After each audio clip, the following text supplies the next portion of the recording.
Hi friends, welcome back to my channel home made tasty food. ఈరోజు వీడియోలో వచ్చండి రస్క్తో బెల్లం హల్వా చేశానండి. చాలా టేస్టీగా ఉంటుంది. చాలా నిజం చెప్పాలంటే అసలు పాలకోవ అలాగుందండి. ఎంత టేస్ట్ వస్తుందని నేను కూడా ఎక్స్పెక్ట్ చేయలేదు. ఎందుకంటే ఇది అస్సలు చెప్పాలంటేనే మాటలు సరిపోవట్లేదు. మీరు ఒక్కసారి ట్రై చేసి చూడండి. దీంట్లో సింపుల్ అండి. ఒక 10-15 రస్కులు తీసుకుంటే సరిపోతుంది.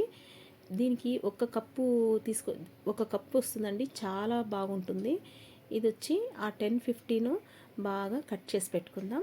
తరువాత ఒక బాండీలో ఒక్క స్పూన్ నెయ్యితో బాగా క్రంజీగా ఫ్రై చేసుకుందామండి. ఇలా దోరగా ఫ్రై చేసుకోవడం వల్ల మనకు తింటున్నప్పుడు కొంచెం కొంచెం బాగా తగులుతూ ఉంటుంది. అలాగే దీన్ని ఒక బౌల్లోకి తీసేసుకుందాం. తీసుకున్న దాన్ని కొంచెం మెత్తగా మనము ఎలా అంటే ఒక చిన్న రోల్ లాగా ఏదన్నా ఉంటే అలా దంచుకుందాం. మిక్సీ అయితే పట్టద్దండి, పౌడర్ అయిపోతుంది.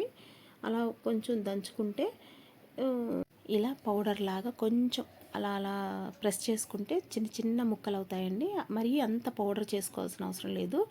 ఇప్పుడు ఒక కప్పు బెల్లం తీసుకుందామండి. ఇప్పుడు నేను చూపిస్తున్న కప్పుకి అంత బెల్లం తీసుకొని దాంట్లో ఒక్క చుక్క వాటర్ వేసుకొని దీన్ని కొంచెం మరగబెట్టుకుందాం. పాకం పెట్టాల్సిన అవసరం లేదండి, జస్ట్ ఒక పొంగు వస్తే సరిపోతుంది.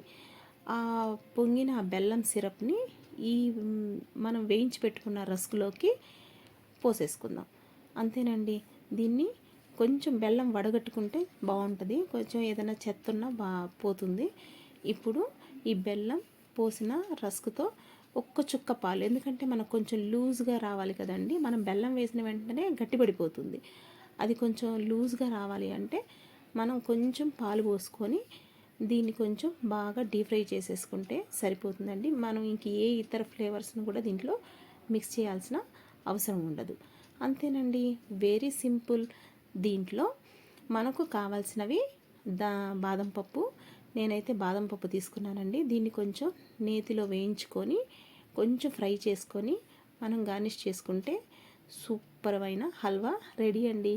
మంచి మంచి ఫంక్షన్స్లో ఇలాంటి హల్వా చేసి పెట్టండి. మీరు గెస్ట్లు వస్తే మిమ్మల్ని సూపర్ అనకపోతే అప్పుడు అడగండి.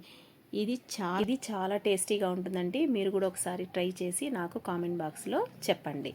అలాగే ఇప్పుడు మీకు ఈ వీడియో నచ్చినట్లయితే లైక్ చేయండి, షేర్ చేయండి అండ్ సబ్స్క్రైబ్ చేయండి. Please support. నెక్స్ట్ వీడియోలో మళ్ళీ కలుద్దాం. అంతవరకు బాయ్ బాయ్.